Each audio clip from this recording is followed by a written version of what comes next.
Newcastle United latest news talk. With talkSPORT's Jack Cunningham. Live, weekly, on NUFC Talk TV. The voice of the Toon Army. Business. You might think you need a team of people and fancy tech skills, but you don't. Hello, welcome to the Jack Cunningham Show on NUFC Talk TV with me, Jack Cunningham. And what a game. What an absolutely brilliant, fantastic 6-1 win over Qarabağ in the Champions League. Top performance from Newcastle. It was brilliant. We're going to go through it all. We're going to look at Anthony Gordon. We're going to look at Nick Woltemade. I'm also going to name you who I think will be our perfect striker signing in the summer if we want to play with a pressing forward. So I'm going to do that as well. And look, we'll also look ahead to Manchester City. But what a difference a week makes in football. You know, we were looking after the Brentford game. Really disappointing result, really disappointing performance, losing 3-2 at home to Brentford, who are having a great season, but ultimately I think if Newcastle are going to be a team that they want to be, they should probably manage to beat a team like Brentford.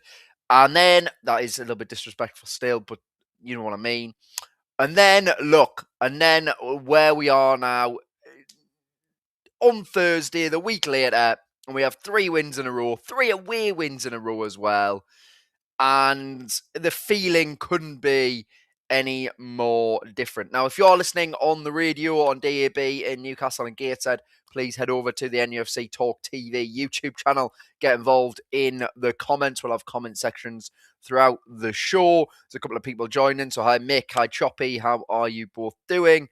Great to have you on board. I mean, just genuinely, though, what a top display that was. The first half was electric from Newcastle. Electric. Nearly 5 XG. The most recorded by a Champions League team in history since they started recording. Stats.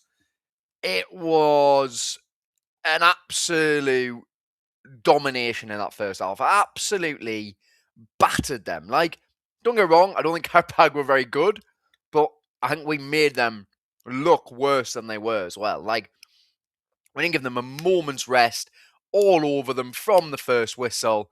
It was Newcastle at their pressing best. It reminded me of when we absolutely annihilated Tottenham 6-1 with 5 goals in the first 22 minutes or whatever it was during that one. So it was like that.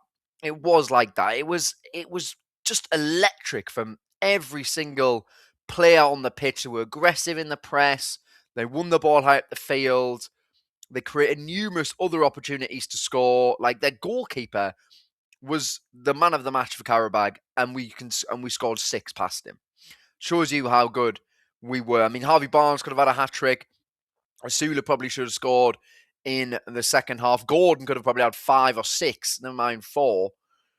It was brilliant. It was so good.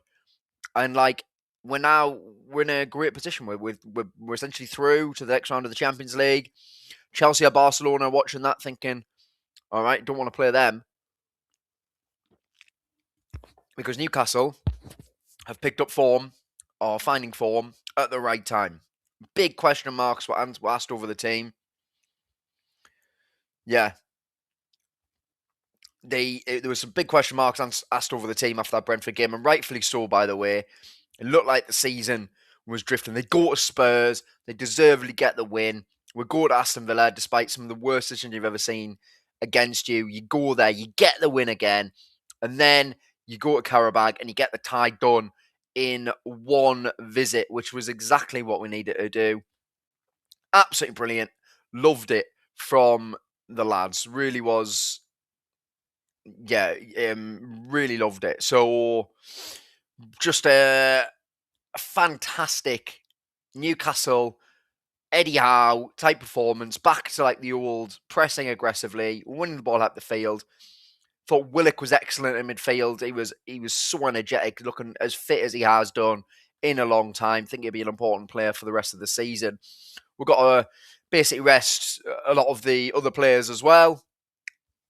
So I think let's have a look at Anthony Gordon's performance, because I've criticised him this season. I think he's deserved criticism for his performances on the left, 100%.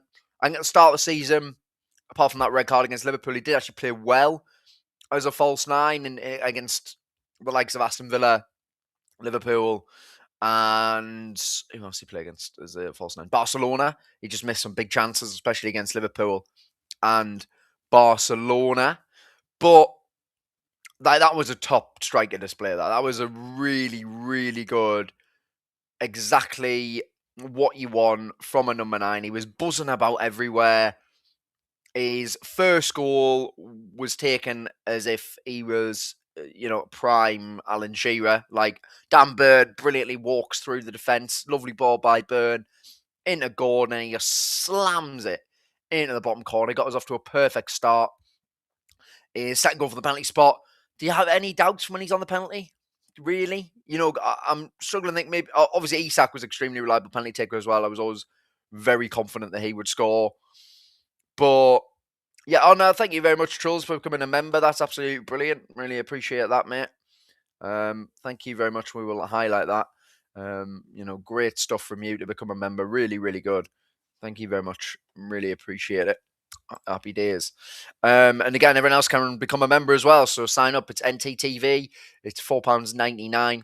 Please become a member. You get exclusive access to all the content all of the time, including this show on the replay, and also, numerous other great Newcastle content that Chris and everyone else brings to you. Because, to be fair, look, this NUFC Talk is going places. You know what I mean? It's absolutely going places. Oh, no, sorry. If it's just a renewal, that's absolutely fine. Thank you for renewing. But yeah, NUFC Talk TV is going places. Subscribers growing steadily. Constant Newcastle content on the radio as well. So please keep, if you are watching along, get that like and subscribed as well. And and just become a member if you can. That'd be brilliant. But yeah, look, Gordon, just thoroughly enjoyable performance from him. He probably should have scored some more. He was heavily involved in what would have been an unbelievable goal where it was worked out to the left-hand side. Tonali played it across into Gordon. Gordon slips it into Barnes. Barnes does his man in the box, and it's a brilliant save by the goalkeeper. But that would have been an absolutely incredible team goal. I think it started with Hall, actually, the move. And as I say, Gordon from the penalty spot, he gets his second goal. I was like, yeah, not even remotely worried about it. Genuinely, I'm not at all. Like, when he's on the penalty, it's like, yeah, we're going to score. We're going to score. We're going to score. He is extremely good from the penalty spot. Both penalties were top draw. First one, whips it. The goalkeeper dives the right way. He just hits it too hard. You're not saving that one. And then the second one, of course, is a little bit of debate over. We'll touch on that as well. I think it was a bit of a storm in a teacup, to be honest. But we will touch on it a little bit. And the second one was just excellent as well. Steps up, goalkeeper side, pops it into the top corner. Top penalty, top penalty. And then his third goal for his hat-trick, he becomes the third Newcastle player to score a Champions League hat-trick, along with Alan Shearer and, of course, Tino Asprilla. And he also became only the second Englishman in Champions League history to score 4 Champions League goals. The first one in Champions League history to score 4 inside the first half. So Gordon looking like he could be the solution for the rest of the season as the number 9. The team looks much better. You can see that there's that connect, and then with Woltemade is that link man. The connection between the midfields there, connection with the wingers is there, and Gordon can just get about the pitch, causing the problems that he does. So really, really happy with his performance. Morning, Kim Camp. Thank you for joining as usual. Great to have you on board. Yeah, look, as I said, like, realistically, when you think about it, this was the tie's over. The tie's over. Now, what we'll say is, I don't think Eddie Howe will put a weak team out next Tuesday. He has his players. He has his players he likes. He will rotate, of course he will. But I'll be surprised if it's that much changed from the one that we played last night. As I said, I'd expect maybe 4-5 changes potentially. But other than that, he will be treating it as it's 0-0 in that game going into the second half. And look, people have paid some good money as well to go and watch this second leg. So I do hope we actually put out a decent team and give everyone a nice show as well. Like get a few more goals, properly put the tie to bed, put on a show for everyone, and also send a warning out to Chelsea and Barcelona. This is not going to be easy for you in the next round. We will make sure it's not easy for you in the next round. So that's what I think about with that. I thought that Barnes played well. He was unlucky not to score a hat-trick probably, but I thought he had a good game. He was involved in a lot of good stuff that we did, especially in the first half. Probably should have scored definitely one of them. Other ones were a bit unlucky. But I thought it was a good performance from him. Willock was brilliant in midfield, really driving force through that midfield. He was basically running through them. So yeah, he was basically running through them at times. Like it's so nice to see Willock seemingly back to the Willock that we all know and love from 22-23, whereby he became one of our most important players and we got into the Champions League. So really, really happy with Joe Willock's performance. I thought it was genuinely brilliant. So like really, really enjoyed that from him. And ultimately what I want to see from him is for the rest of the season, the same sort of thing. When he gets his chance, he takes it. He drives forward with the ball. He does what we all know he can do, which is carry the ball so well. And yeah, I wasn't sure about when I saw he was going to be in the midfield too. I wasn't sure it was going to work, but I thought it was a great performance from him. Tonali, another solid display from Sandro. And we've got to talk about Jacob Murphy as well. Jacob Murphy, first Champions League goal. Murphy, I've criticised this season. I think a lot of people haven't. Again, rightfully so. I don't think he's been at the levels that we saw last year. In fact, he definitely hasn't been at the levels that we saw last year. But what he has done is now basically completed it all. He's with his boyhood club.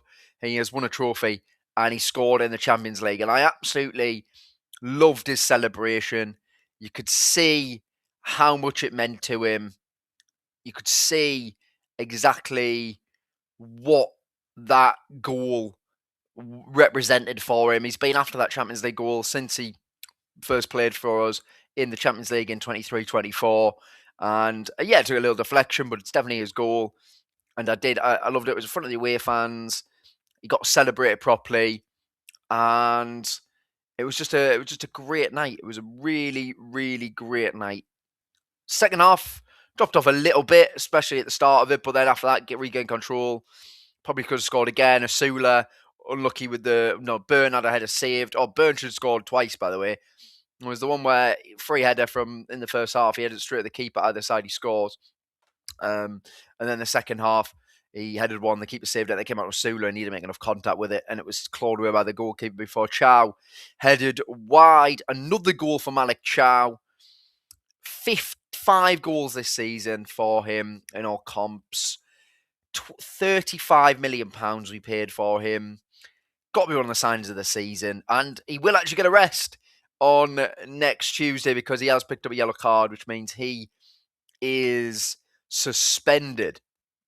He picked up a yellow card, so he's suspended. So he will actually, his run of about 40-odd games is going to come to an end. He will, of course, play against Manchester City on Saturday. But look, Thiaw, he wasn't a goal threat at AC Milan, and he wasn't a goal threat at Schalke either.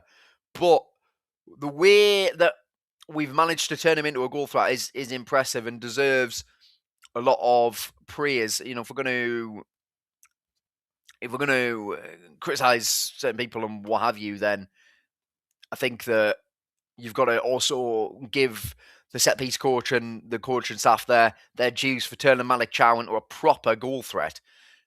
Of course, he's not there to score goals. I'd rather them. It's a bit like the Cristiano Romero Van de Ven thing. Like, they score goals, but actually defensively, certainly Romero is a bit all over the shop. But Thiaw is not all over the shop defensively at all. He can play alongside anyone, and he's probably had one bad game, which was against Leeds, where he got taken off half time. And even after that, he came out and apologised, which again, he had no need to. But he is delivering consistently for us at a high level. I think he'll be going to the World Cup with Germany. Now, in terms of Germany's players and defenders, they've got Schlotterbeck, they have Rudiger, they do have some good centre-backs. But I think Thiaw's got a really good chance of starting for Germany at the World Cup, along with Nick Woltemade up front. So, really happy with Malik Thiaw. Great header as well. Good ball in by Trippier. And he gets up and he connects with his header and he powers it into the back of the net. So, let's have a look at a couple of comments then. So, they're flying in. But, yes, I saw a good one before. Let me find that one. It's from Alex Turkish Toon. What do you think is needed for Elanga to gain his confidence? Because it looks like the issue, or what you think. Thank you, mate. Yeah, I thought Elanga was probably one of the worst players last night, to be fair. I still don't think he was bad. I just thought that he wasn't quite on the same wavelength. There was a few times where he's made a good run in behind and someone's not found him, or there was a time where he tried to play 1-2 and the other players made the run beyond, or just something like that. It's just not quite clicking for him. But I do think he's getting a lot. I think he's getting a lot better. And another thing is, I really like him. I really like the way he's been speaking about Newcastle recently. He obviously did the pre-match press conference, and he understands that he's struggling, but clearly he's loving it. And that's important. That the fact that he is struggling, he is still enjoying it. I think that is important. And I am backing him 100%. I really want him to come good, and I really want to see the goals and assists flying in. But I think actually what we'll see is having him on the right wing, having him or Murphy on the right wing, they're both good at pressing. So I think off the ball, we don't lose too much with Elanga or anything. And I think he will. I think he will get there. I really do. As I say, I don't think he was bad last night. He was just maybe wasn't at the standout level of some of the other players on the pitch, but I don't think he was bad at all. So I think that Elanga, we're going to see him getting better and better until the end of the season as well. But a good question, absolutely fair enough. I saw another good one in a minute where Choppy asking, would anyone sell Flash Gordon in the summer? Well, look, this has been a debate over and over again. It's been a debate over and over again. Like, Gordon has been linked with Liverpool. He's been linked with Arsenal. I feel like, and very much thank you very much, Steak Bakes, as well, also for the super chat. Really, really appreciate it. Thank you very much, mate. Lovely stuff. But yeah, Gordon. Look, I think on the left wing he's not been anywhere near good enough, apart from in the odd Champions League game.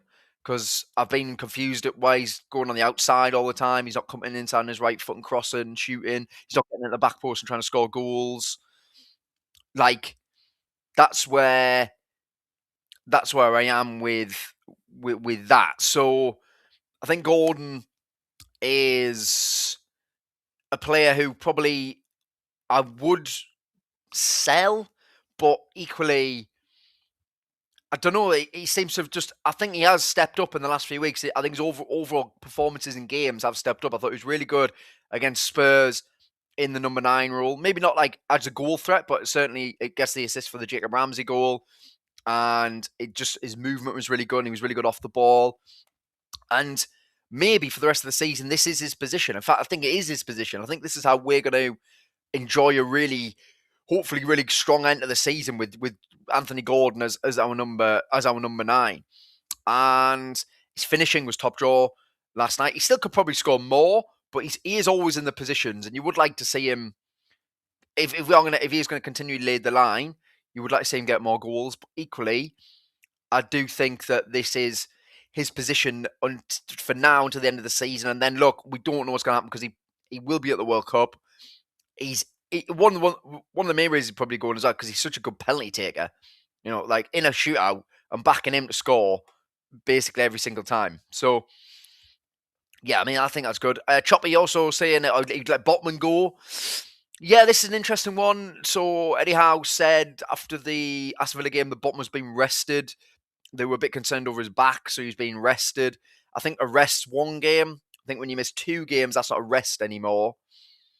So yeah, I think that's not. You're not being rested anymore if you miss 2 games. I'm hoping he's back.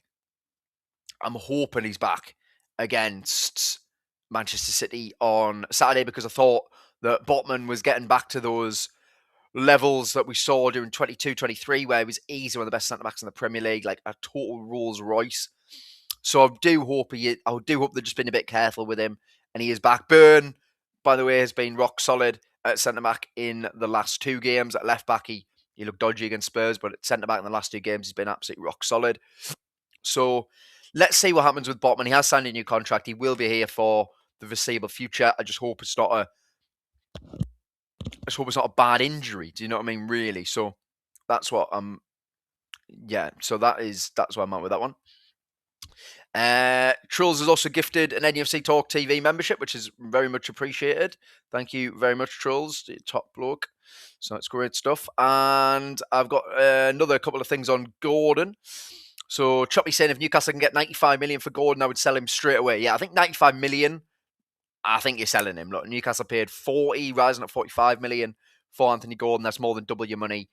And for a player who, as I say, this season and for a lot of last season was not at the level that we require him to be, I think if you could get that for him, then yeah, you would 100% do that. Now, as I say, ultimately, if he's going to play at this level, and that's the big thing, play at this level, and he's the second top goal scorer in the Champions League, which is unbelievable. He's Newcastle's all-time top Champions League goal scorer now. 10 goals in the Champions League. So, like, if you can get him at this level, then I want him to stay. I want him to be a key because he's unbelievable. And he does have a good attitude, and he does clearly enjoy playing for Newcastle. And it's one of those, I would 100% keep him if he can stay at this level. That's the thing. But can he stay at the level? I don't know. So, do you know what I mean? That's where I'm at with that one. Now, Kim Cam exactly making the point that he stepped up, but he gets lost in many games. Yeah, he does. Carlson, he missed a penalty against Everton. He did miss a penalty against Everton. Equally, last season, I would say that penalty that he took against Everton was when Alexander Isak didn't play. So Isak was, of course, the designated penalty taker. Gordon at Goodison Park, taking a penalty. I'm pretty sure most people looked at him when he is missing this 100%. And he did. And since then, he's not missed. He's been an extremely reliable penalty taker since then. Not worried about him at all from the spot. The only time I'd be worried about him from the spot is actually against Everton, to be honest. That would probably be the only time I'd be worried about him from the spot. So, really good comments. So, thank you very much for them. Keep bringing them in. We'll see what happens. Yeah, I mean, again, one more point on Gordon. Nobody's paying 95 million. No, all I'm saying, the 95 million is just what a rumour is at the moment of what the price would be. Don't know how reliable this rumour is or anything. I'm just saying that that's the rumour at the moment. Like, realistically, what you're looking at more probably, I'd say Newcastle probably get a bid. I'd be surprised if who once Gordon doesn't come in with a bid of maybe 75 to 80 million. And then I think Newcastle have a decision to make. Also depends how he does in the World Cup as well.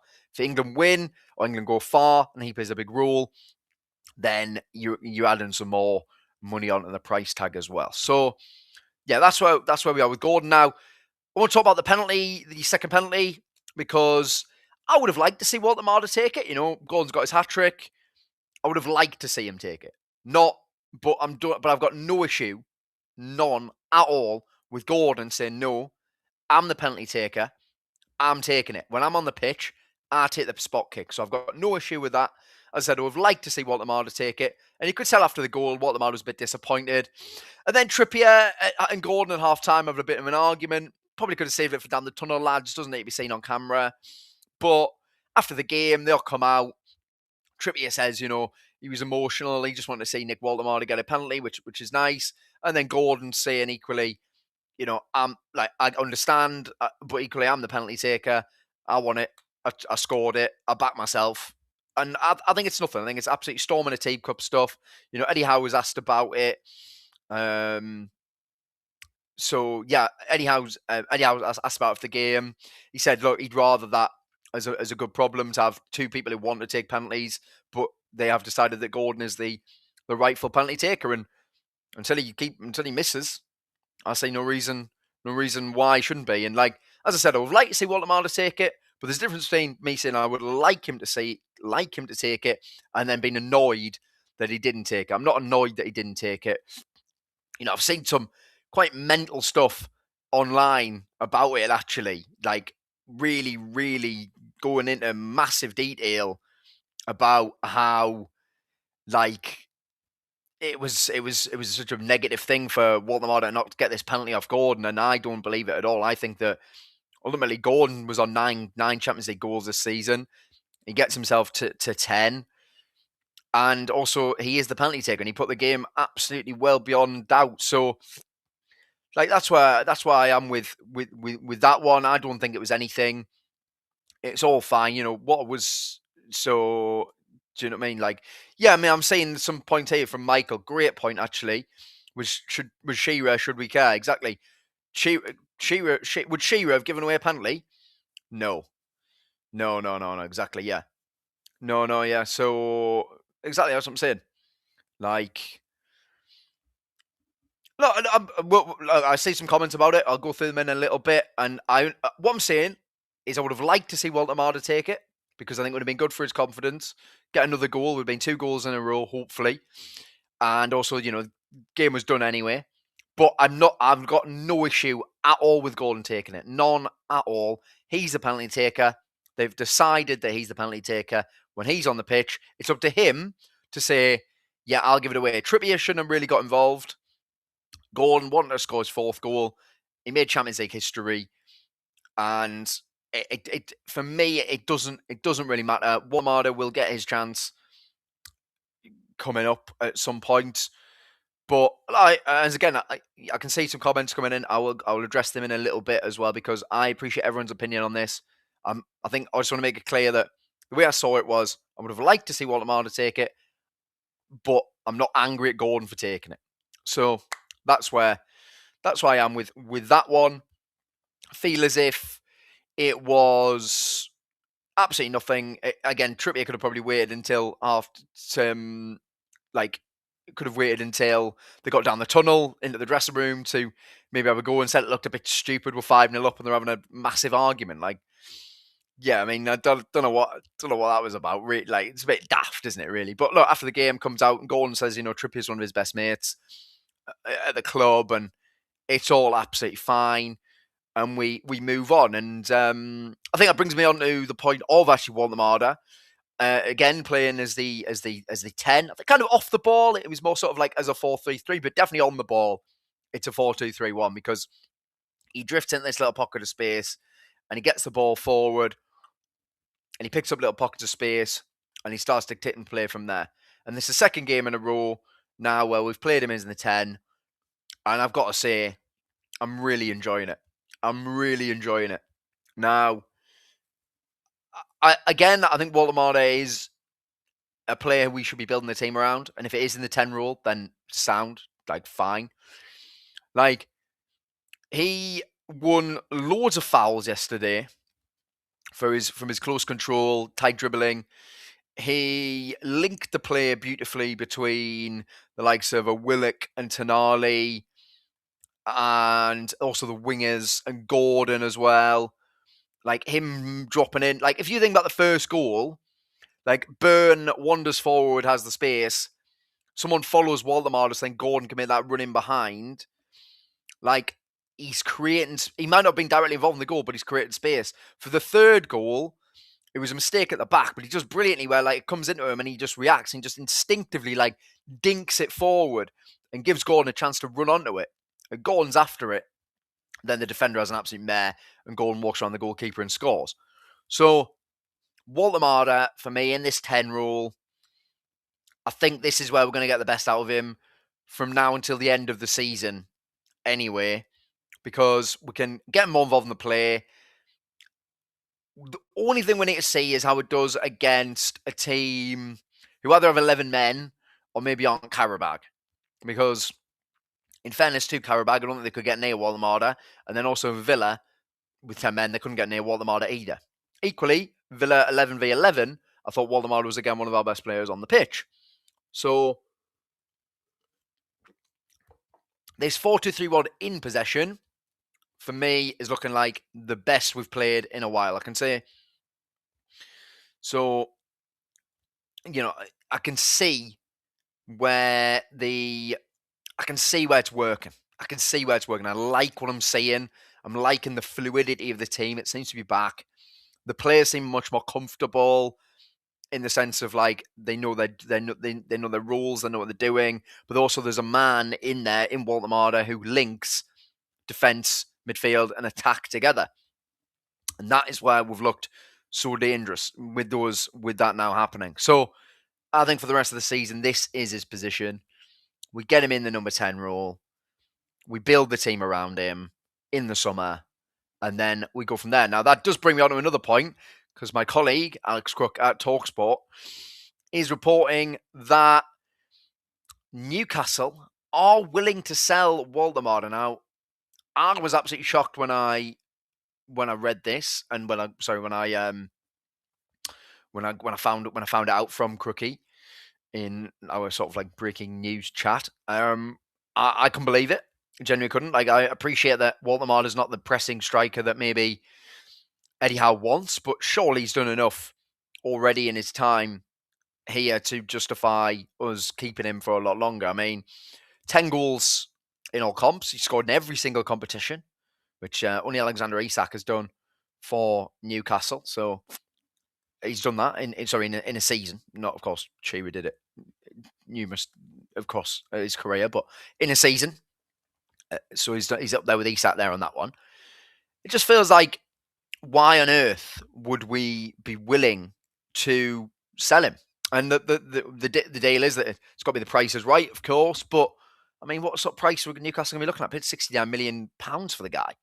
So that'll be one I'll be keeping a close eye on and trying to get as much information for you all as possible as we approach the summer. I think it'd be a massive mistake to get rid of him. I think I've seen more than enough to indicate that this guy is a footballing like unicorn. Like, no one else has got the profile that he has, and that profile makes him a wonderful footballer. And I get the criticism of him as maybe like as a striker, you want him in the box scoring goals, and you sign him as a £69 million striker.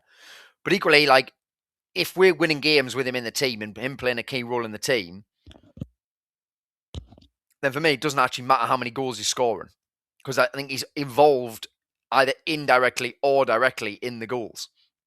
So that's where I am with this Woltemade situation. I just think that Newcastle shouldn't remotely be looking at getting rid of him. He is... I absolutely love him. I really do. I love a footballer like that, where it's just pure technique, intelligence. Yeah, he's not the most physical, but equally, we've got a lot of physicality in the team that covers it. So really, really would be surprised if we do sell him. But as I said, interesting from my colleague at talkSPORT to say that we are considering it. We are considering it. So as I said, I'll try and keep you all up to date with that one as much as possible. Like, for me, it would just not be the right move at all. Really don't think he should be moving on. I think we should be building the team around him more than anything. You spent £69 million on the player. Look, and another argument I've seen is that, like, it's unfair to put him in midfield and he started from for Germany. Well, I understand that, but equally, what's best for Newcastle? And what's best for Newcastle at the moment is him probably in the number 10 role. And if he's fine with that, which I'm sure he is because he's playing games, he's involved in the play. You don't know how many touches he's had over the last couple of games compared to how many touches he's had when he's been up front as a number 9, it'll be vastly different. He'll be having much more influence on the game now than he was. So, like, for me, got to stay, build the team around him, get players in, get runners in and around him, and probably, I think his future might be actually as a number 10. So then, if that's the case, you go out and buy a pressing striker, and I'll mention it. I'm going to go into him in a little bit later on in the show, because I've got an idea of who I think Newcastle's pressing striker should be, and I think it would be a transformational signing. I'm not going to mention it as of yet. I'm going to it a little bit later, but this is who I believe will be the signing. So let's have a look at a few more comments. So just a reminder, if you are listening on on the radio on DAB, please head over to NUFC Talk TV, get along, get watching, and get involved in the comments. Please give your opinion, because everyone else does, and I think it's exactly spot on. Now, we got some good ones on Gordon, so let's have a look at the Gordon ones. I thought I found some good ones. Carl says the second pen shows that Gordon isn't a team player. Oh, I'm going to disagree. Simply just because I think that if he's the penalty taker, I know he's got a hat-trick. But if he is the penalty taker and he's feeling confident, he's feeling good, then I think it's fine him taking it. I would have liked to see Woltemade take it, but I don't think it's got anything to do with him not being a team player. Like, I think Gordon is a guy who works extremely hard off the ball for us almost all of the time. And again, I've criticised him this season, I think rightfully so, and I think he's deserved it. And I think a lot of people are rightful to criticise him this season, but I don't think he's not a team player just because of that penalty. I think that is more a case of, look, I've got a hat-trick, I know, but I am the penalty taker. I'm going to take this, I'm going to score it, and he did. So, yeah, exactly. Now, Harpal Kelsey, welcome, by the way. Nice to have you back on. Should have let Walt take it, really. Reckon Gordon says no to Isak. Knee chance. That's interesting. Now, he probably wouldn't have said no to Isak, but equally he wouldn't have said no to Isak because Isak was the designated penalty taker. So, Gordon was behind Isak in the pecking order anyway. Now, obviously, Woltemade has taken 2 penalties for Newcastle so far since joining us. He scored that one against Nottingham Forest, which is one of the best penalties I've ever seen in my life. I mean, could have had 3 goalkeepers in the net, they wouldn't have saved it. It was absolutely unbelievable.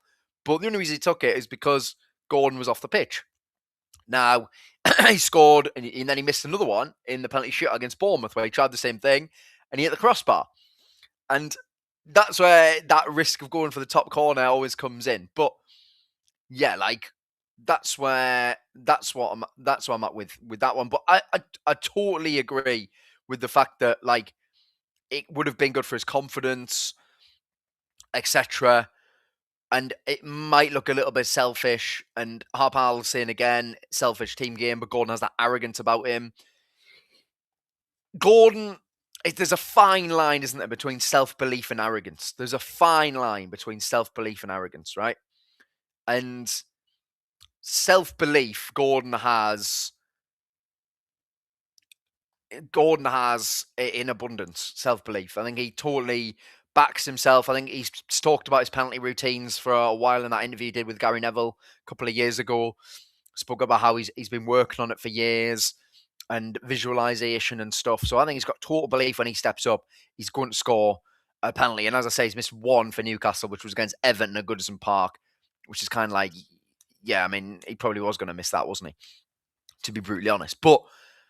And then there's arrogance, whereby it's just gone that little bit. It's gone that little bit far. And he's on the fine line. He's on the fine line of it. But I do like that about him. I like he's got that edge to him. And as I've said, I've criticised him this season, and people have, and rightfully so. But as our number 9, I do think he's played well, even though he missed a lot of good chances at the start of the year. He did play well in the games. And I think he's playing well now. He's playing, no, not think, he is playing well now. And the team looks better with him there. So, yeah. So I think that there's a fine line between self-belief and arrogance. He's on the borderline of it, but I like that about him because he has that edge to his game, and he's at his best when he plays on the edge as well. And I think that for the rest of the season, him in that number 9 role, taking out penalties, I feel like we're going to be on for hopefully a good end of the season, to be fair. And of course, another win without Bruno.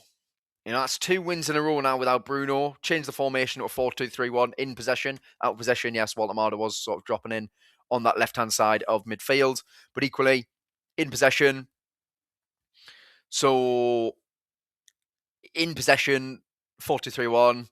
No Bruno. Midfield of Tonali and Ramsey.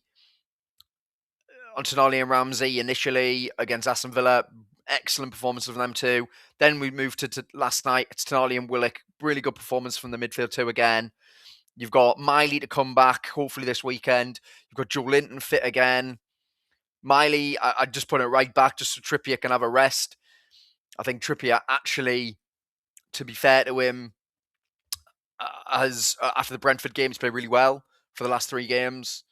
So that's where, you know what I mean? That's what I think about. That's what I think about that. Kim Cam saying I'm 100% right about Woltemade. Thank you very much. But yeah, no, like I get it. I get the Woltemade thing. As I say, I just don't get this. As I say, I was surprised about the fact that Newcastle are potentially looking at it. And as I said, that's from my colleague at talkSPORT, Alex Crooks. So there we go. Now, Scott Edwards, here's a question. Is this Newcastle team better than Liverpool team that won in 2005? Do we dare to dream? Okay, I don't think we're going to win the Champions League. What I will say, though, is we are a very, very good cup team. You don't want to play us over 2 legs. I don't think anyone will want to play us over 2 legs. Even Manchester City, right, in the Carabao Cup, right? They battered us 5-1. Realistically, in the first leg, we had 3 massive opportunities to score. We didn't. City didn't have they had 1 big opportunity and they scored 2 goals. So there was that. The second leg, we had like 7 clear chances to score and we just didn't. So over 2 legs, 5-1 was not reflective of.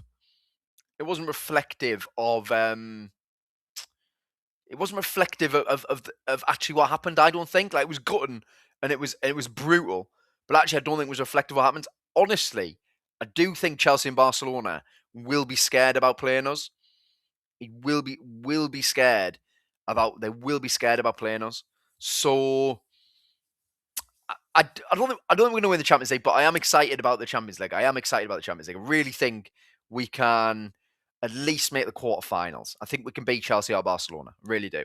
I think we've got it. We've got it in us to do it. So yeah, it's good. Now there's a few more comments flying in, which I'll go through in a little bit. We got, welcome Still Bad Dad. It's nice to have you back again. And Michael saying he likes the show. Well, thank you very much, Michael. Really, really appreciate that. Now, just a reminder, of course, if you would like and subscribe, please. If you're not a member already or not a subscriber, so please do. And then also equally try and consider being an NCTV member. It's £4.99. And yeah, it's £4.99. And we'll give you exclusive access and everything. And look, NUFC Talk, I'm absolutely delighted to be being brought on by Chris. Really appreciate him for getting me involved in this. I absolutely love this show, doing it 2 times a week for everyone. Really enjoyed the debate, really enjoyed the interaction. But equally, look, NUFC Talk is growing big time. You know, this place where we're going, this is a platform that is going places. They bring you class Newcastle content all of the time. There's great guests. We've had Luke Edwards on recently. We're going to hopefully have there'll be some other decent guests coming up as well. So please do that. And then equally from me, got to do a little personal plug, but you know, that's just how it is. I've joined Instagram now, so my Instagram name is jack.kun96. So please do give me a follow on there. And also, if you haven't checked it out yet, it's Inside the Toon, which is Newcastle's talkSPORT's Newcastle United show. We're going to film an episode today, and it'll be going out hopefully later on today as well. And head over to the talkSPORT Newcastle channel. Please like and subscribe to the channel. Watch the show.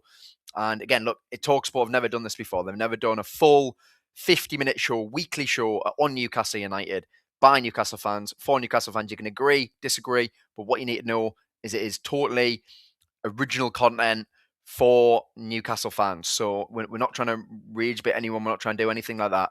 So please do give it a watch and watch along. Now, want to move on here to what I think, and I've been thinking about it for a little bit. If Newcastle are going to build a team on Woltemade, so say in the summer, Woltemade, Eddie Howe decides Woltemade is going to be Newcastle's number 10. Woltemade doesn't go anywhere. So then the strike options are Asula and Visser. Not going to be at the level. You could also play Gordon there, but let's say for argument's sake Gordon leaves. Newcastle need a pressing striker. And I will tell you who the best pressing striker is in Europe right now, because I've been in the research on it. It's Victor Osimhen. He presses more than any other striker, bar Roberto Firmino and Lautaro Martinez. So Lautaro Martinez, obviously playing for Inter Milan, in a front two, and Firmino playing in Saudi Arabia. They are the best pressing strikers in the world. Victor Osimhen averages 18 pressures per game in the Champions League and in the Turkish League. Now, on Tuesday, Galatasaray beat Juventus 5-2 in the first leg, and 3 of the goals came from Osimhen pressing and winning the ball out the field. Now, honestly, I'm going to take out transfer fees, wages, whatever for now. I'm just telling you who I think will be the perfect signing for Eddie Howe's Newcastle team. Because if we're going to go back to being this pressing, aggressively team, which it seems like he wants to go back to, which I'm absolutely all for, like, Osimhen would be absolutely perfect. 27-year-old. He won Serie A with Napoli. His record for Napoli was unbelievable. 130 games, 76 goals. Galatasaray's got 54 goals in 62 games. He is an elite striker, but the most important thing about him is this off-the-ball work. And the amount of pressing he does means that if you put him in the Newcastle team with Woltemade in the 10, as I'm saying, you sold Gordon, so you got the money. You've still got the money from Isak as well, because Galatasaray paid a hefty amount of money for him. They paid £70 million for him. So it costs a lot.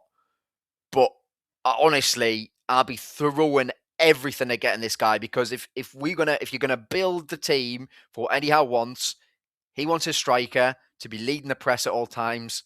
And if you look at the stats, if you look how good he is in and around the box as well, coming into his peak of his career, you give him a 4-year deal, and I think Osimhen, I really do. I really think this is the man for Newcastle. Now, I don't know if we could, as I said, I don't know if we could afford his wages.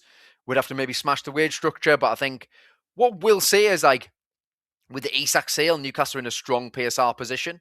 You know, there's rumours of the ability to be able to spend 200, 300 million pounds.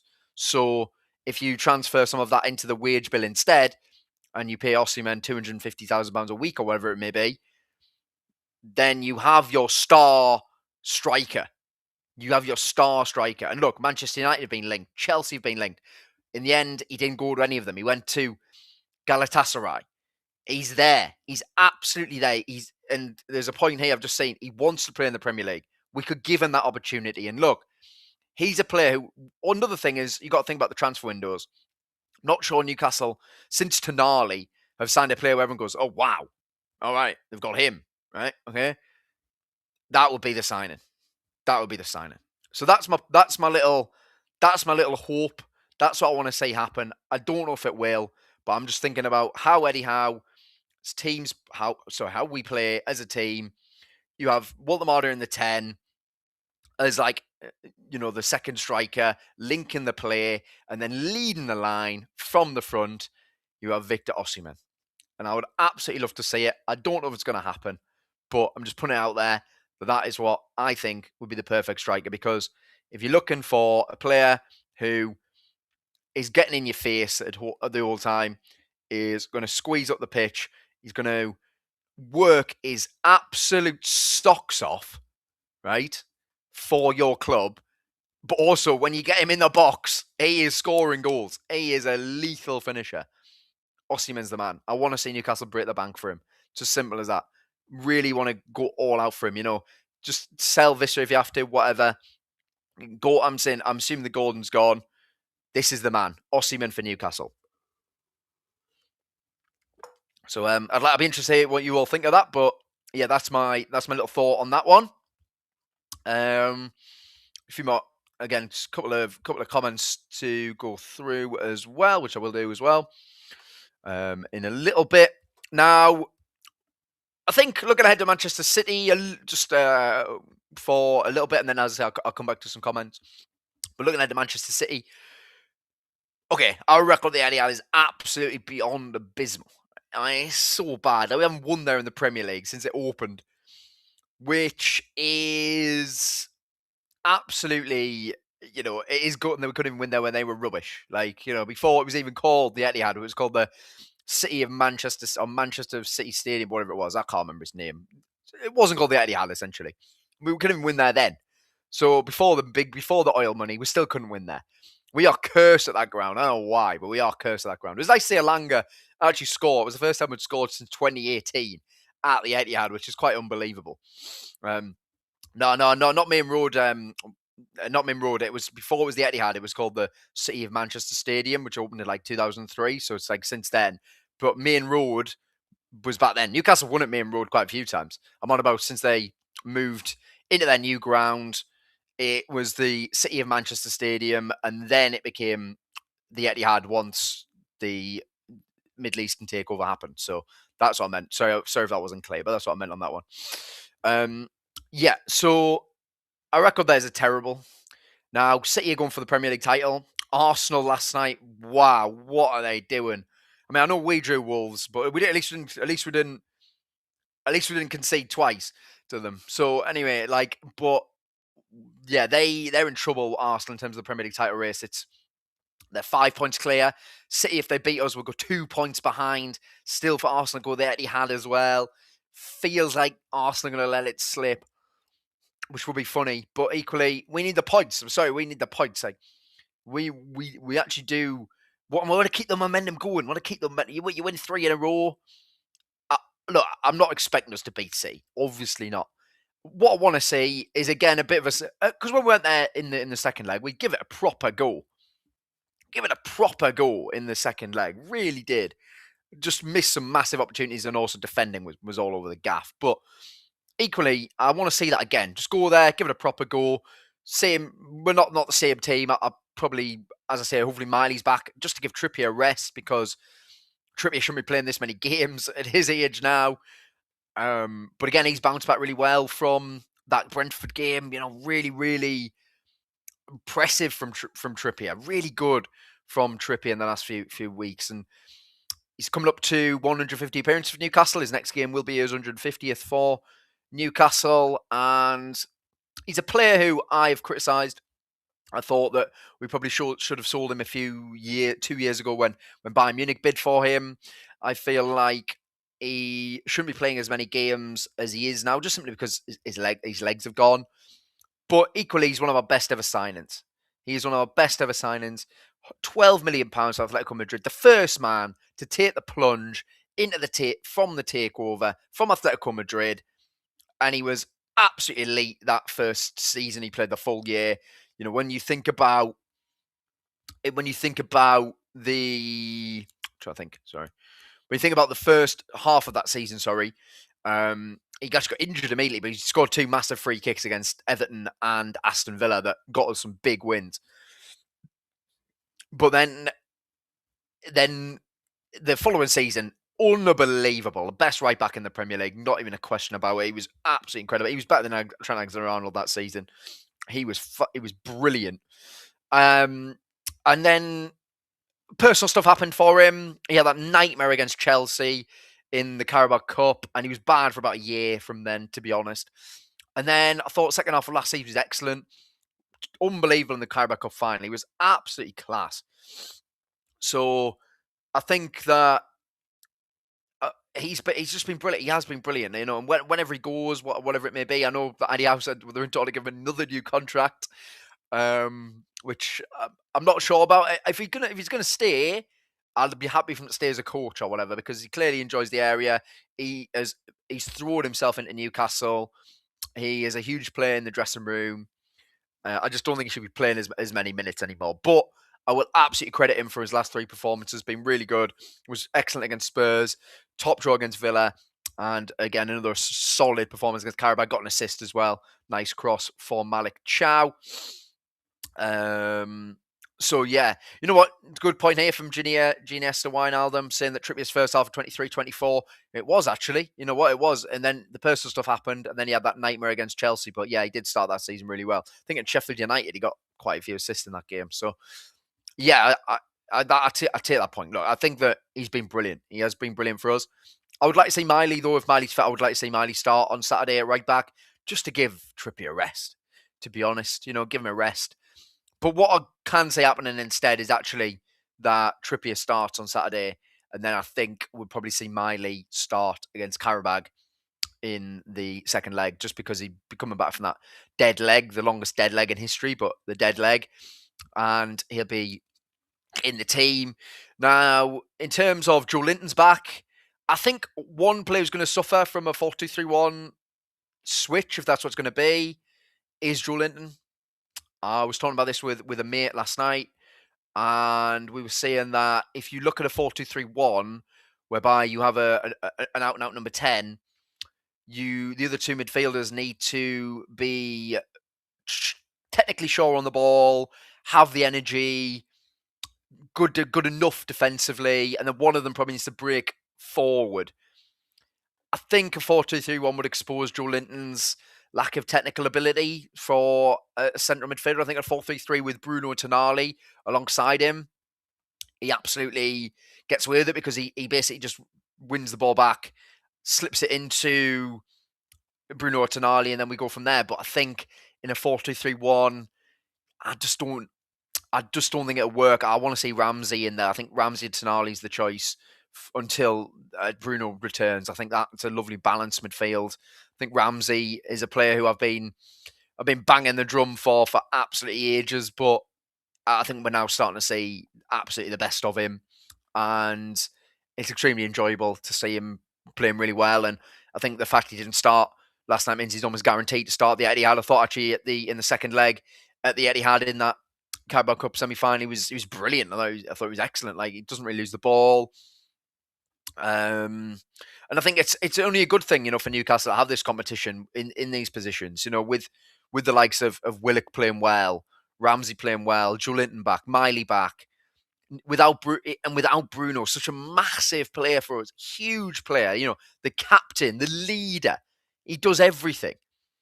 And to win 2 games without him, including away at Villa Park, is a great testament to Eddie Howe and the Newcastle team and the way that they've all responded. And it's nice to see a lot of players back to the levels that we sort of have accustomed them to be. I mean, I think one thing I would have liked to see against Karabag was Hall not playing 90 minutes. That would have been good. Because poor Lewis, man. I mean, he's playing every minute of every game, basically. The poor man. Give him a rest at some point. But yeah, I think Hall, it would have been good to see him not play 90 minutes, maybe Alex Murphy, but understood equally there was decision to be made. He decided to take off Trippier in the end, which means that actually, you know what, I don't even know what was on about Miley starting Saturday. He's not going to start on Saturday, is he? Took Trippier off. So Trippier will be starting on Saturday. Of course he will be. But yeah, so I think that we could go there and we can feel confident, and Arsenal fans are going to be absolutely begging us to get a result. Now, if we do get a result there, then I'll be happy, but equally, as long as we get a result the Etihad, yeah. As long as we get a result the Emirates, then that'd be funny, wouldn't it? Because that'd be balanced out, wouldn't it? So we'll take that. We'll win the Etihad and we'll win the Emirates. Yeah, we'll do that. Yeah, that's what we'll do. That's what we'll do. We'll end the season well. We'll blow the title race wide open. But yeah, I mean, it's a place, as I said, we struggle at massively, but it's a free hit essentially for us. And in some ways, but equally we do need the points. Like we're 10th in the table at the moment. We are a little run away from getting back into European contention. We're also a little run of bad results away from dropping out of European contention entirely. So it'd be good. It'd be good if we could get something. I don't know if we will, but it would be good if we could get something. And then like equally, you've got coming up. We've got Everton at home in the Premier League, which they're really good. They're good away. They're much better away than they are at home, which is a bit odd. You would still hope that we could do that. But yeah, I mean, let's just see how it goes. Now, let me have a look at a couple of comments. Now, I think I saw some stuff on what I was on about with Osimhen, maybe, potentially. Let's have a look. Wouldn't pay his wage. So Cornell Cornell, sorry. We wouldn't pay his wages. Yeah, look, I mean, if it comes Osimhen, as I said, his wages are going to blow the wage structure out of the window. But for a player like that, who just seems like the perfect fit for us, like as I said, I've just told you the stats there about the only players who press more per game than him are Roberto Firmino, who plays in the Saudi League, and Lautaro Martinez, who plays in the front two at Inter Milan. Apart from that, apart from that, like, there's no one else who presses more. Like, it feels as if, it feels as if it's like just the ideal fit, the perfect fit for a Newcastle team, leading the line, pressing, striker, Victor Osimhen. I get the wages thing, totally understand it. It would be a far cry from what we've maybe done, but I think for a player like that at 27, who would just be the ideal striker for Newcastle in every way, go out and get him, pay him what he wants, bring him to the Premier League, and we'll become contenders then. We'll become contenders then. So great point there. Still, my dad says you could see the skill losing out of Woltemade last night. His control of the ball was brilliant, and for a big lad, he can turn on a sixpence. You know what? He is a wonderful footballer. As an actual pure footballer, and what football's about, which is that technical ability and that intelligence and that awareness to know where your teammates are and find a pass and find a little pocket of space to get yourself into a good position. He does it all. And like, as I said, I understand people who criticize him for not getting the box and not scoring goals, but no one can watch him, I don't think anyway, and not realize that this guy is technically on another level. Like, he's on another level, and his intelligence is on another level as well. He sees passes that some midfielders don't even see, and they're looking ahead and can see the whole pitch. He's usually got his back to everyone, and he sees it. So I'll be absolutely gutted if we were to sell him, because I'm just watching him and I just think that you build the team around him, and I think you create a special side then with him as the fulcrum of the 11. And yeah, I just don't want to see him go. Really don't want to see him go. Really, really enjoy watching him play. Think that he adds so much to our game. Again, as I've said, I understand the criticism maybe over he's not in the box as a 69 million pound striker, but you've just got to see him as a striker who's just not. He's not a striker in the traditional sense. He's not a striker in the traditional sense, and that's all it is. And actually, if we are going to play for the rest of the season, which I think we will and should, you either have a pressing striker, which would be a Sula or Gordon. Honestly, Johan Visser, I mean, that guy, like, next time he's fit, if he doesn't run around and press up front, I think Eddie will be dropping him for the foreseeable future, because like, he needs to, like, if he's going to play for us, I need to see him being aggressive off the ball. It's what we're entirely built on. It's where we're at our best. And if the striker's not doing it, it ruins the rest of the press. And that was why it was so easy for Brentford, because the ball was played into one of their centre-backs, Vandenberg or Ayer, who aren't exactly the greatest centre-backs on the ball. And they just wander forward and Vista was nowhere near them. And it was just, it was just poor. It was poor. So Preston striker for the rest of the season, Gordon Norasula, and then Woltemade in behind. That's what I will be doing until the end of the season. Got a few other people saying that Osimhen would be good. Cannoli again saying that he thinks that if Bruno's a good World Cup, we're going to struggle to keep hold of him. Well,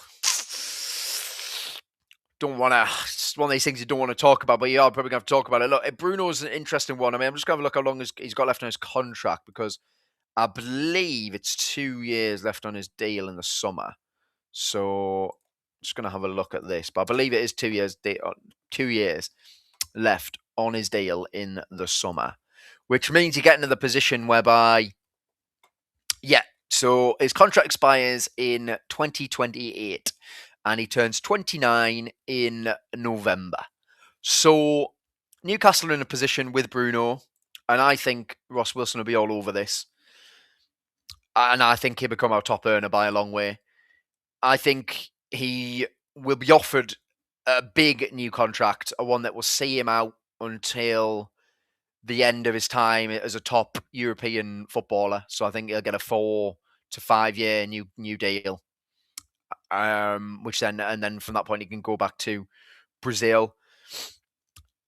I think Newcastle will offer him that, and I think he absolutely loves the club, and I don't think there's any doubt about that in my mind. Equally, if we don't make European football, I am worried that teams will come in for him, and I don't know what teams will come in for him, but I am worried teams will come in for him. And if they offer, say, 100 million for him, I think the club might be tempted to cash in, and it'll be absolutely gutted. I mean, it'd be absolutely gutted. I don't think I'd be as sad to see a player go as I would be Bruno Guimaraes, because he's a legend. Legend. No matter what happens, legend. But you would love to see him stay. I mean, you would love to see him stay, still play for us at the top of the game for a long, long time.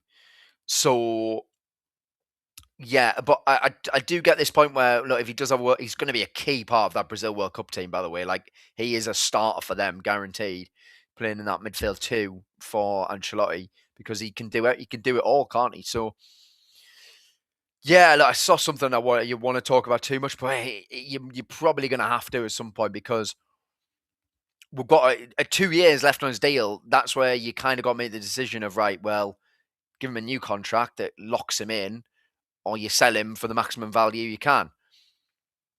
Now, for me, it's got to be keep him. It's got to be keep him. Got to be giving him a new contract, and got to do it before he even goes to the World Cup. Just get it done. We don't have to worry about it then. That'd be beautiful if they can do that. But yeah, that's a good one. But yes, all good with that. Definitely. Yeah, I mean, look, the summer I think is going to be big no matter what. You know, I really think the summer's going to be big. I think Connolly, O'Neill again. Sorry, Connell O'Neill. That's who it is. Sorry, mate. Arsenal. I think after Arsenal slip up, I think we are playing City at a bad time. Good to see Joe Linton back. I can't see Woltemade chasing shadows or people against that Man City.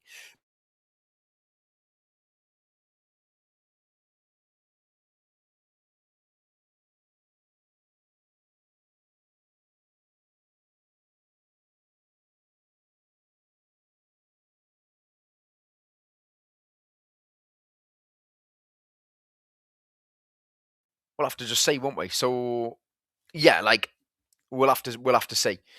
But got a few more questions actually. Wazza, and I used to have you on Wazza, and he's got a question for me straight away. What should we do with Joe Linton? Well, Wazza, you missed this. I think that with this new formation, the 4-2-3-1 for Newcastle, which it looks like it's going to be for the rest of the season. Also, apologies, I think I did just drop out briefly, but I'm back now. All good. Don't worry about it. Yeah, back now. Yeah, we're back. We're back now. All good. Apologies about that though. Don't know what happened there, but all good. Yes, so Joe Linton, 4-2-3-1 as the formation for the rest of the season for Newcastle, which I think it should be. I think you're in a position whereby I think he's the one who's going to struggle. I think that Ramsey is better in there because he's got the technique to play there. He also has the work rate, has the defensive capabilities. Toon Army, of course, is more than comfortable playing that role. Miley will be fine playing that role. Willock even play really well in that role. Against Karabag, I don't know what it'd be like in another game, but I still think Willock can probably offer more than Joe Linton in that role because he's got the ability to drive up the pitch. So I think he's going to be the player who will suffer. And he's probably a player I would sell in the summer. Again, a Newcastle legend, absolute legend. I thought the first half of this season he was poor. First half of the season I thought he was poor. But like I thought that then from when he scored against Burnley, he was playing really well. So it was a shame he got injured because he was playing really well. He's still a player that Eddie Howe absolutely loves. And we all absolutely love him as well. And he's still got an important role to play.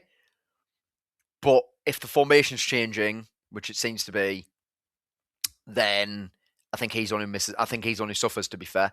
And then in the summer, I think he'd be one I'd be considering selling. Just again, not because I don't know. Like I think that I don't want to make it when I'm talking about selling players, and it's the same thing with everything. It's not like get them out, they're rubbish, they're done, blah blah blah. It's not like that. It's just sometimes that if Newcastle are going to be the club that they keep telling us they want to be, you've got to be ruthless sometimes. And a player like Joe Linton is getting towards 30. If we're going to change the formation to one that you need your midfielders to be a bit more technical, then he's not that guy. Do you know what I mean? So that's where it is with that one. I think it's a fair point.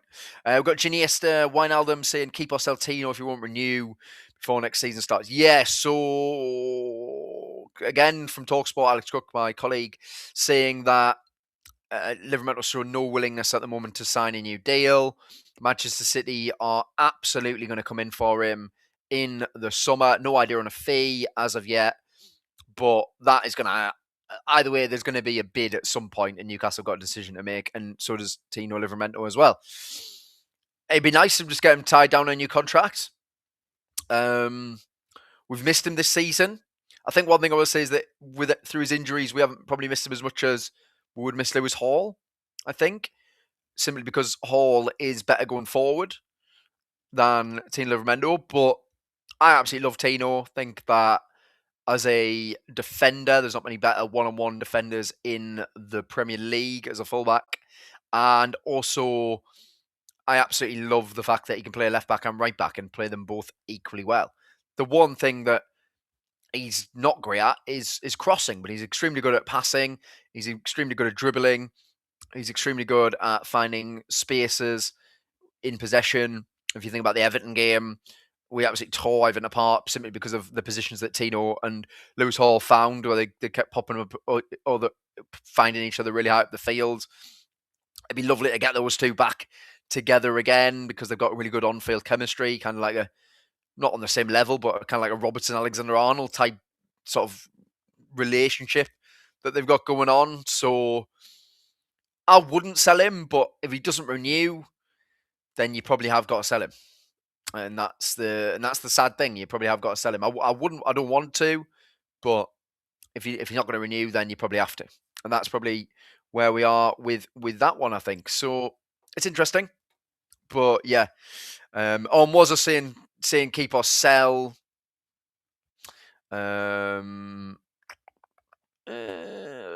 Yeah, for Joe Linton, yeah, keep or sell. Look, as I said, I think it's a sell in the summer for Joe Linton, just simply because I think we're at a point where he's been unbelievable for us. He's a Newcastle legend. There's no question about it. Like if you look at what he was and what he's become, it's unbelievable. It's in terms of Premier League transformations go. There's very, very few that are better. But if we are evolving to this sort of different formation, where certainly I'm seeing it as a 4-2-3-1. Certainly, in possession, maybe not out of possession. Out of possession, it's still probably a 4-3-3 because I did notice that Woltemade was like dropping out towards the left hand side in that number 8 role when we didn't have the ball. But when we had possession, he like literally moved in front of the other two centre midfielders and stood in behind Anthony Gordon and started like trying to link play from there. So, but you know, systems are systems, aren't they? I mean, like every, you know, teams build up in like it's never actually a 4-2-3-1. It's never actually a 4-3-3. You know, that's actually quite a weird way of actually breaking it down in the end. But yeah, I think Joe Linton would be one I would sell in the summer. Now, I don't know if Howe will, but I would probably sell him. And again, with Tino on that one, I don't want to sell him, but if he's not going to sign a new deal, you kind of got to. And then Bruno as well. Like, it's sad. I don't want him to go at all. You really don't want him to go. But again, he needs a new contract, and he needs to be made the highest earner. He's already the highest earner at the club, but I think he needs to be made the highest earner at the club by a distance to show his importance to the team, really. So, yeah, I mean, that's kind of what I think about with that one, I suppose. But yeah, keep the comments rolling in. All good as well. Yeah, I mean, look, I just enjoyed that performance, you know, for Newcastle. Like on, yeah, I just enjoyed that performance. It was strong. It was good. It was back to Newcastle sort of 22-23, where they just overran teams. Like, and then looking ahead now at Manchester City, yeah, it's a game where, I mean, let's have a look at the Premier League table. I'm just having a look at where we are, where we're looking at from this position. So Premier League table, Newcastle are 10th in the Premier League. We have 36 points. We're level on points with Sunderland. And in terms of where we could finish from here, realistically, we could still finish anywhere from 16th, because Spurs are 7 points behind us. So 16th is genuinely possible, to probably 6th, because Liverpool are 6 points ahead of us. So, I mean, Chelsea are then a further 2 points ahead. You're unlikely to get 5th. But if you put a run together, then the season looks very different. I mean, what's very strange this season is 37 goals scored, 37 goals conceded, you know, 10 wins, 10 defeats. It's just been a very average season. That we're 10th because that's probably where we deserve to be. So Manchester City at the weekend, you're not expecting too much there. Then it's Everton. Let's have a look what the next fixtures are coming up after Everton, in terms of Premier League anyway. So we got Everton, then Manchester United at home. And then it's the FA Cup against City, and that's Chelsea away, and then it's the derby. Wow. And then, of course, you've got Champions League fixtures in between that as well. So, you know, we were talking about a difficult fixture list for Newcastle last time, but... Oh, and thank you very much, Steve Bakes, as well. Thank you for the super chat again. Really appreciate that, mate. Brilliant. Thank you for that one. Great stuff from you. So, yeah, look, like, there's big games coming up. Again. But this is what we want, isn't it? This is what we want. These big games. You want to have things to play for. You want things to be... Yeah, you want things to play for. You want things to still be on the line. You want the big European nights.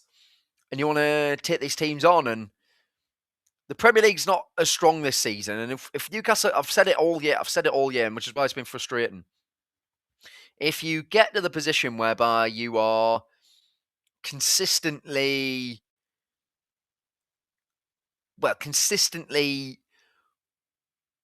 find a run of consistency, which is what we've just done there with 3 wins in a row, admittedly different competitions, then you've got a chance to absolutely fly up the table. You know, fly up the table, because no one's consistent apart from Arsenal. Even Arsenal aren't consistent anymore. They've only won 2 of the last 7 in the Premier League, so they're not doing as well.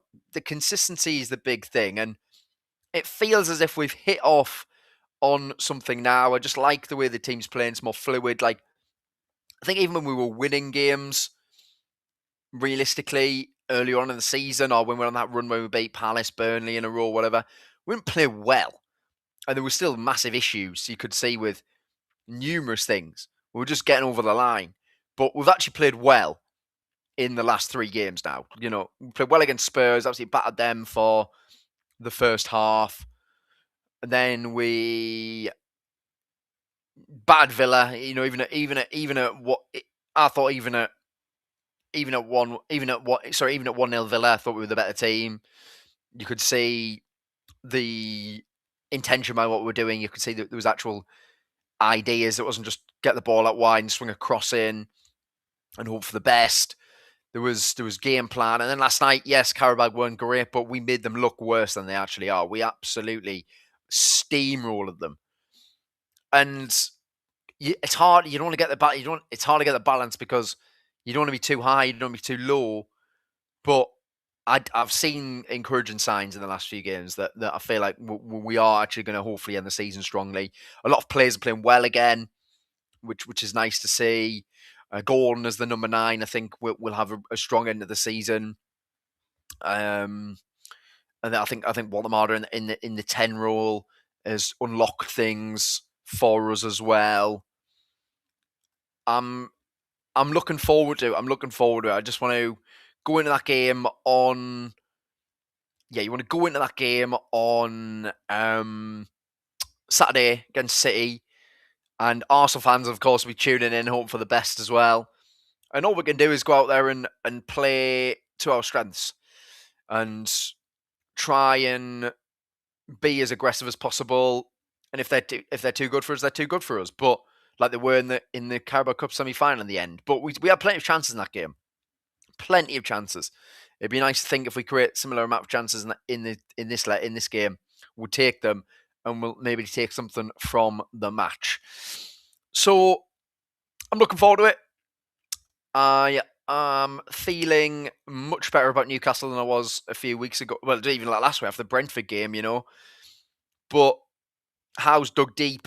Howe has answered the critics. We've still got a long way to go. And ultimately, won't be judged until the end of the season properly. But without Bruno to win 2 consecutive away games when our away form has been so bad, it does mean something. And it means you go into this match on Saturday feeling good about ourselves, feeling like we can actually get something from the match.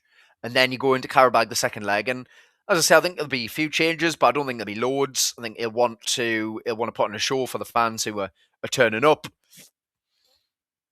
Yeah, that's what I think. Now, got about 5 months left, and I'm seeing some comments here about Tino, how much I think we can get for Tino. So Newcastle paid £40 million for Tino Livramento after he'd had an ACL. Since then, he's become an England international, one of the best right-backs in the Premier League, and a player who Manchester City are watching. I think a minimum of £65 million, I think. I think City's first bid will be that. So, and then ultimately what we'll see is, I think Trafford becomes on the cards then. So I think City know we want Trafford. I think Manchester City know that Trafford's going to have interest from numerous teams. I've seen Tottenham linked, Leeds linked, which is just so annoying because he was there for us last summer. We didn't do the deal. It's just still annoys me, but whatever, we didn't do the deal. So Trafford's there. I feel as if Newcastle and City will come to some sort of deal. This is not, by the way, it's not me in the know. This is just, I guess, a bit of intuition. I'm just trying to use my football intuition to come up with what I think would be a sensible solution for both parties. Trafford comes to Newcastle for a discounted price, and Livramento goes to the Etihad for a discounted price. That's what I can see happening. Don't know if it will, but We know that Newcastle have long held interest in James Trafford. They have scouted him for years. He was telling everyone last year that he was joining Newcastle. In the end, we waited too long. We put the bid in. City had the right to match it. He chose Manchester City over Newcastle in the end, but I don't think they would have even come in for him had we got the deal sorted earlier. So I blame the club on that one, and I always will. Equally, if in the end we do get him in the summer, then I do think we've got an absolute top goalkeeper in there. I rate him so highly. I think he will be England's number one very, very shortly. And I can see, as I say, I can see it becoming almost kind of an exchange deal of, say, 50 million for Trafford, 50 million for Livramento. And that's sort of how we do it. That's maybe what, because Man City know we want Trafford and we know that Man City want Livramento. So I can see there being some form of, like, I guess, a similar fee being exchanged. And that's what I believe will happen. Again, I'm not. As soon as I get any info on it, I will relay it. But at the moment, that's not information. That's just more a fact of, like, we know that Livramento is wanted by City, and we know that Tino is wanted by. Sorry, we know that Newcastle want Trafford, and we know that Man City want Tino. It makes sense, I think, to be honest. For a basic, it wouldn't be like a straight exchange, but I think it'd be like a similar fee for both players going in the opposite direction. Newcastle get their goalkeeper, and Manchester City get Livramento. So we'll see what happens on that one, but that's what I believe will happen. And I think there'll be some other big departures for us as well.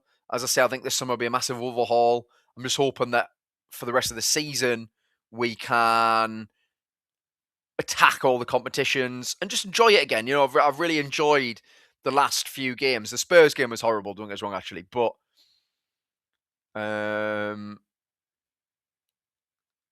so, yeah, I mean, like, that's what I'm on about with that one. Like, we keep moving on with that. I think that got to just keep going, Newcastle. Got to keep going. And I've enjoyed the last two games. I've really enjoyed the last two. I enjoyed the performance against Villa. I loved last night. It was nice to just enjoy the matches. Let's hope we can continue to enjoy them coming up in the rest of the season. So, yeah, I mean, like, well, thank you very much for tuning in, as always. Really appreciate it. So, yeah, no, really appreciate it again. Brilliant stuff from all of you. Great stuff. Thank you for your likes and comments. Do remember to like and subscribe to the video. If you're not an NTTV member, please remember to sign up. It's £4.99 to get exclusive access to NUFC Talk TV. And look, we are, this channel's growing big time, you know, and Chris and everyone involved are putting on some brilliant shows for you all the time. You can see it there along the side, how many shows there just are. So get involved with those shows. Get involved with the channel. And I'm back on Sunday, I believe. And again, jack.kun96 on Instagram. If you're on Instagram, please give me a follow. Also on Twitter, I'm at jackkun96 as well. So please give me a follow on Twitter as well. And then Inside the Toon as well, which is talkSPORT's dedicated Newcastle show. We're filming today. It'll hopefully out later on today. So please do give that a check as well. But thank you very much, as always. And let's hope I'm talking about a win on... Well, let's hope I'm talking about win on Saturday, because I would actually enjoy finally winning the Etihad. Have a good one. Thank you very much.